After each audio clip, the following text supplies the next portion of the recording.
Avez-vous déjà vécu un moment où le sol semble se dérober sous vos pieds et que personne d'autre ne le remarque? C'est ce qui m'est arrivé. Debout au milieu de la salle de briefing du Pentagone, alors que l'homme qui m'a élevé essayait de détruire ma carrière en une seule phrase. Je m'appelle Ursule Kainen, j'ai 34 ans, je vis à Arlington, en Virginie, techniquement, mais la plupart des nuits, mes bottes foulent des terres bien au-delà des frontières de ce pays. Je suis officier du renseignement militaire, du moins, c'est ce que dit mon insigne. Ce que je fais vraiment est classifié, hautement classifié, le genre de travail où votre nom n'apparaît pas sur les registres et où votre salaire provient d'un budget qui n'existe pas officiellement. Ces 10 dernières années, j'ai opéré sur le terrain, dans l'ombre, tirant des ficelles qui ne font jamais les gros titres. Mais cette fois, ils m'ont sorti de l'obscurité et m'ont ordonné de me présenter en uniforme d'apparat. Un débriefing de haut niveau. M'ont-ils dit, une reconnaissance pour un travail bien fait. C'était la première fois que j'étais convoquée au Pentagone depuis mon passage à l'anglais. Je savais que quelque chose clochait.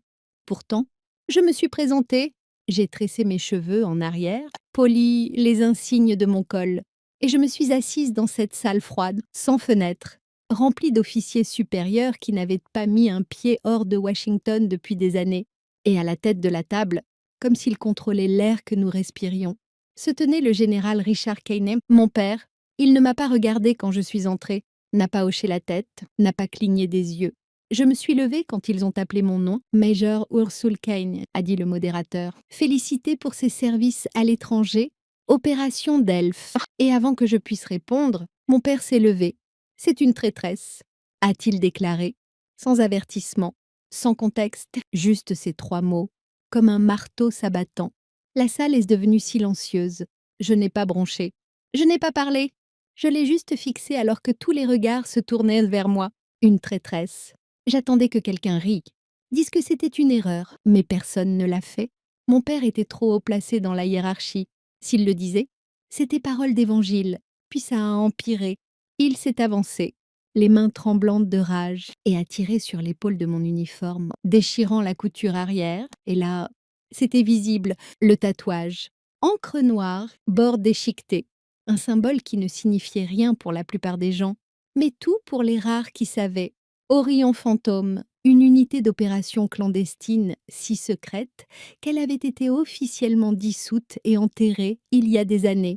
Les murmures ont commencé immédiatement. Elle est d'Orion. Je croyais que c'était une légende. Je n'ai pas bougé, pas cligné des yeux. Je les ai laissés regarder, questionner. Je n'allais pas leur offrir ma peur. Il m'a traité de traîtresse, mais je connaissais la vérité. Quelqu'un me faisait porter le chapeau, et ce n'était pas un inconnu. Tout a commencé avec mon père. Pendant un instant, personne n'a bougé. La salle était encore chargée du poids de l'accusation de mon père et de la vue du tatouage. La marque d'Orion Fantôme, les gens chuchotaient, remuaient de leurs notes, évitaient de mon regard. C'était comme si l'air avait été aspiré et personne ne savait comment respirer. Puis la porte s'est ouverte, l'amiral Rowe est entré, cheveux argentés impeccablement coiffés, sa présence aussi tranchante que les médailles sur sa poitrine. Tout le monde s'est redressé, même mon père. Ça suffit, a dit trop. Sa voix calme mais autoritaire. Général Keynes reculé. La mâchoire de mon père s'est crispée. Elle, ai-je dit, reculé. C'était la première fois que je voyais mon père obéir à quelqu'un sans discuter. Il a baissé la main, les lèvres serrées en une ligne dure, et a reculé. L'amiral Rowe s'est tourné vers moi. Major Keynes, suivez-moi. Je n'ai pas hésité. J'ai ajusté mon col déchiré, redressé les épaules et les suivis. La salle derrière moi s'est restée silencieuse, mais je sentais encore la chaleur de leurs regards dans mon dos. Nous avons traversé 2 couloirs avant que Rowe ne parle à nouveau. Vous faites partie d'Orion, a-t-il dit sans me regarder. Cela vous place dans une catégorie que la plupart des gens ici ne comprennent pas, y compris votre père. J'ai gardé ma voix stable. Ce n'est pas quelque chose que je proclame, je sais. Car ce n'était pas censé être proclamé. Nous sommes arrivés à un ascenseur sécurisé. Rowe a utilisé sa carte magnétique. Nous sommes descendus en silence.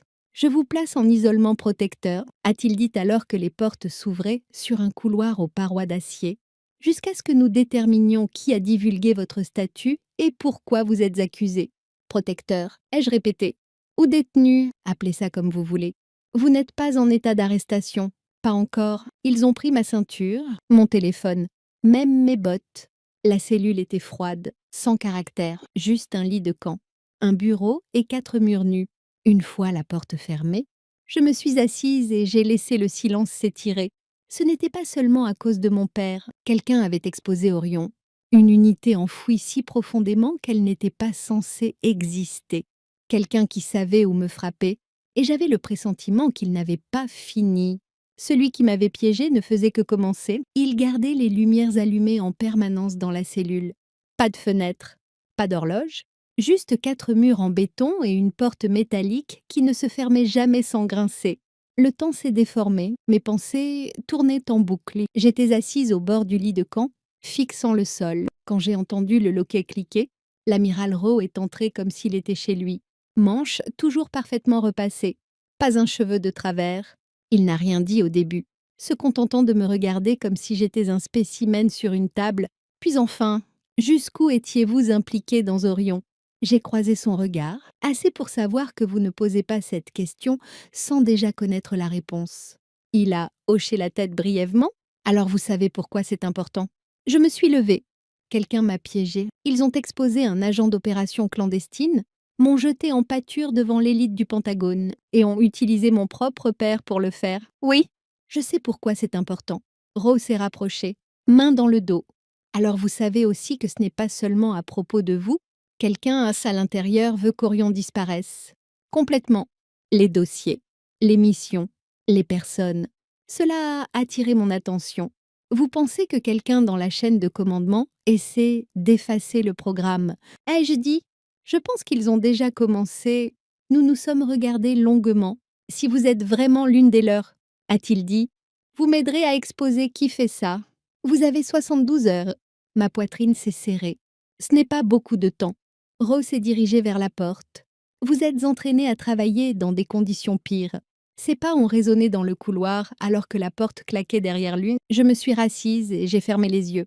Les visages de mon équipe Orion ont surgi dans mon esprit. Juno, Briggs, Morales, les choses que nous avons faites, les secrets que nous avons enfouis, la loyauté que nous nous sommes jurés. Et maintenant, quelqu'un coupait les ficelles. On part. J'ai rouvert les yeux. Si je voulais survivre à ça, je devais creuser vite, car celui qui avait orchestré tout ça ne visait pas seulement moi, il visait tout ce qu'Orion représentait. Et je n'allais pas tomber seule. J'ai perdu la notion du temps à nouveau. La lumière fluorescente bourdonnait au-dessus de ma tête comme une voix agaçante que je ne pouvais faire taire. Pas d'horloge, pas de bruit, juste le bourdonnement et ma propre respiration. J'avais fait le tour de la cellule tant de fois que j'avais mémorisé les rayures dans le béton. 2 heures. C'était tout ce que Rowe m'avait donné. Mais pour l'instant, je n'avais rien, pas de contact, pas d'accès. Juste des questions qui s'empilaient comme des briques. Je me suis assise sur le lit de camp, la tête dans les mains, repensant à chaque mission, chaque poignée de main, chaque enveloppe scellée que j'avais livrée pour Orion, quelque part là-dedans, dans mon passé, se trouvait le déclencheur de tout ça. Et puis, comme un brouillard lent, un souvenir a émergé, la Syrie. Il y a 7 ans, l'opération à la frontière près d'Al-Hasaka, nous avions perdu 2 hommes, pas à cause du feu ennemi, mais à cause d'une trahison. Quelqu'un avait divulgué notre point de largage. Je me souvenais du regard de Juno quand nous avions trouvé les corps, comme si elle savait que nous étions traqués de l'intérieur. Cette opération avait été effacée des registres officiels, couverte par un rapport de 3 phrases. Nous n'avions jamais trouvé la fuite. Nous n'étions pas censés la trouver. Maintenant, ça recommençait. Sauf que cette fois, c'était moi qui avais une cible dans le dos. La porte a bourdonné, me faisant sursauter. Elle s'est ouverte lentement. Et un homme en costume gris anthracite est entré. Pourtant, un dossier et 2 cafés. Ethan Cole, je ne l'avais pas vu depuis des années. Il gérait autrefois les opérations juridiques pour Orion, à l'époque où nous avions besoin de quelqu'un pour rendre l'impossible propre, toujours impeccable, toujours observateur. Ursul, a-t-il dit en me tendant une tasse. Toujours noir. Je l'ai regardé un moment, puis j'ai hoché la tête. Qu'est-ce que tu fais ici? Bon sang, je suis venue parce que les mains de Rose sont liées. Et parce que je te dois encore pour ce fiasco à Jakarta. Il s'est assis sur le banc, ouvrant le dossier. Tu es piégé, et je pense savoir qui tire les ficelles. Je n'ai pas respiré. J'ai juste attendu. Le colonel Marwick, a-t-il dit platement, l'ombre de ton père. Son homme de main. Il est corrompu. Et je pense qu'il est celui qui a déclenché ton exposition. Je me suis adossée, mon pouls battant. Si c'est vrai, ai-je dit, alors ça va plus loin que moi. Ehsan a hoché la tête. Nous avons 72 heures. Et je suis avec toi. Mais si on fait ça, on sort des sentiers battus. J'ai fini mon café d'un trait lent et je me suis levée. Alors, brisons toutes les règles qu'ils nous ont apprises. Nous nous sommes déplacés comme des fantômes, après qu'Ethan m'a fait sortir de la cellule en utilisant un ancien code de contournement interne d'Orion, un code qui fonctionnait encore parce que personne n'avait pris la peine de le supprimer. Nous avons disparu sous terre, dans les entrailles du Pentagone. Les anciens refuges d'Orion avaient été retirés des cartes officielles il y a des années, mais nous savions où chercher. Tu es sûr qu'on n'est pas suivi? Ai-je chuchoté? J'ai brouillé le système de surveillance avant qu'on parte, a dit Ethan. À moins qu'il n'ait installé de nouveaux capteurs thermiques ces 2 dernières semaines. Nous sommes des fantômes. Nous nous sommes installés dans un bureau oublié au sous-sol. Peinture écaillée. Pas de ventilation. Pas de signal. Parfait. Ethan a sorti un ordinateur portable de son sac, déjà en train de démarrer sur un système OSI que je n'avais pas vu depuis des années. L'écran de connexion a affiché un symbole que je n'avais pas vu depuis ma dernière mission sur le terrain, l'ancien insigne d'Orion. D'accord? A-t-il dit en tapant rapidement. Si Marwick est corrompu, ce ne sont pas que des rumeurs, il y aura des traces financières. Et si on a raison, ai-je ajouté, il n'a pas agi seul. Ehsan a hoché la tête sombrement, commence à chercher. En utilisant une série d'identifiants de portes dérobées, nous nous sommes glissés dans un réseau fantôme non connecté aux systèmes militaires principaux, mais autrefois utilisé pour les finances et les chaînes d'approvisionnement d'Orion. Abandonnées depuis longtemps, mais pas supprimées. Nous avons épluché les sociétés d'écran, les chaînes d'approvisionnement, les virements bancaires. Au début, c'était du bruit. Puis je l'ai vu, un signal sur une entreprise de logistique d'armement désaffectée basée à Ankara, un mouvement à grande échelle de micro-armement, censément destiné à des forces partenaires à l'étranger. Mais les signatures des factures ne correspondaient pas, ce n'étaient pas les nôtres. Essonne les a croisés avec les registres officiels. Et là, c'était clair. La chaîne de signatures avait été falsifiée et enfouie dans le circuit d'approbation, colonel Marwick. Et juste en dessous de son nom, un autre. Ma poitrine s'est figée. Général Richard Keynet, mon père. Je me suis adossée, le cœur battant, fixant les noms à l'écran. Les transferts totalisaient plus de 200 millions de dollars. Acheminés via des comptes offshore avec des horodatage qui coïncidaient de manière suspecte avec mes derniers rapports de mission. Ceux que Marwick avait soi-disant examinés, ils avaient utilisé les opérations d'Orion comme couverture, puis m'avaient fait porter le chapeau. Ethan m'a regardé, on porte ça à Rowe. Maintenant, j'ai secoué la tête, pas encore, pourquoi pas. J'ai fixé le nom de mon père parce que je ne vais pas laisser Marwick se cacher derrière des papiers. Je vais l'affronter face à face. Ethan n'a pas discuté.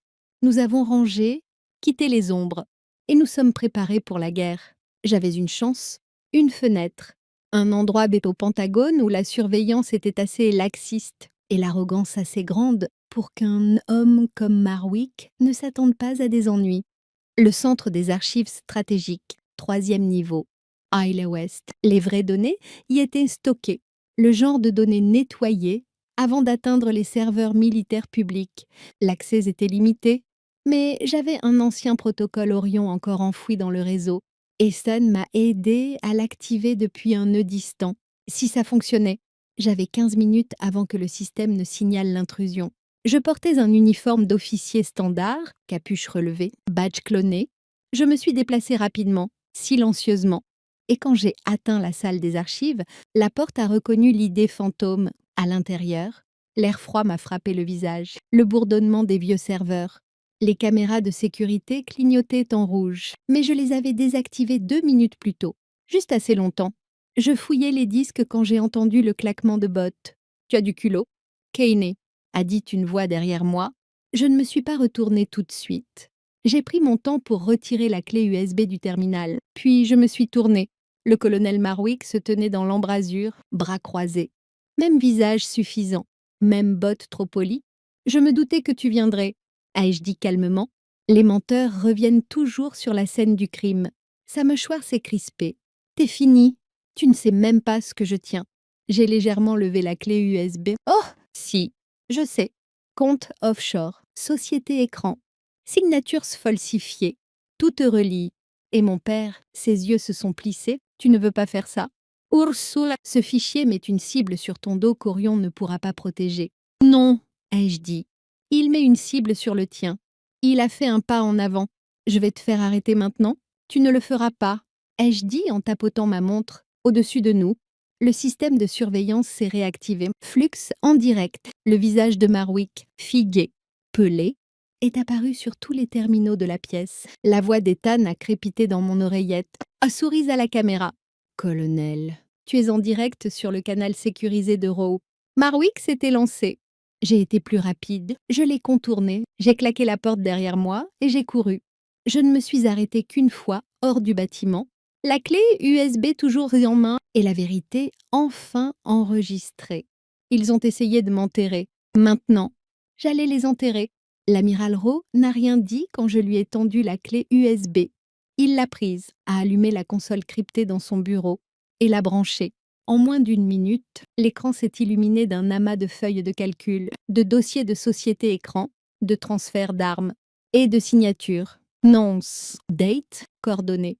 Et tout en bas, le colonel Marwick, mon père, et 3 autres officiers supérieurs qui n'avaient pas bronché quand j'avais été accusée de trahison. Rowe s'est adossé à son siège, mâchoire serrée. Nom de Dieu. Je me suis assise en face de lui, bras croisés. Tous les muscles de mon corps, prêts à se battre à nouveau. Vous me croyez maintenant? Ai-je demandé? Il n'a pas répondu. Pas avec des mots. Il a pris le téléphone et a appuyé sur une ligne directe. Appelé le général Harris, maintenant, et mobiliser la sécurité interne pour Marwick et tous ceux mentionnés dans ce rapport. Je veux qu'ils soient en détention avant la fin de l'heure. 20 minutes plus tard, je me tenais au fond d'une salle d'audience sécurisée. Rowe a présenté les preuves à un cercle d'officiers si décorés qu'on pouvait voir son âme dans leurs médailles. Le général Harris, l'officier le plus gradé dans la salle, a écouté sans ciller. Quand Rowe a mentionné le nom de mon père, le silence est devenu de pierre. Personne n'a interrompu. Personne n'a bougé. Quand tout a été fini, Rowe s'est tourné vers moi. Vous êtes blanchi, officiellement et définitivement. J'ai hoché la tête une fois, mais il restait une chose à faire. J'ai trouvé mon père dans son bureau. Il ne l'avait pas encore arrêté. Pas officiellement. Pas encore, mais la nouvelle lui était parvenue. Il était assis dans son fauteuil, fixant un mur qui ne clignait pas. Tu savais? Ai-je dit en entrant. Il ne m'a pas regardé. Ça n'était pas censé aller si loin. Non, ai-je dit. Tu m'as accusé de trahison. Tu as détruit mon nom devant les gens aux côtés desquels j'ai risqué ma vie. Tu étais un risque, a-t-il dit doucement. Orion était fini. Tu étais censé disparaître avec. J'ai fixé l'homme qui m'avait autrefois appris à saluer. Eh bien, je ne l'ai pas fait. Il a enfin croisé mon regard, et pour la première fois, je n'ai pas vu de force. J'ai vu un homme construit sur la peur et la préservation. Je ne te hais pas, ai-je dit, mais j'en ai fini avec ton nom, puis je suis partie. 3 mois plus tard, j'ai ouvert une association à Richmond, petite, discrète, créée pour aider les vétérans perdus dans les méandres du système.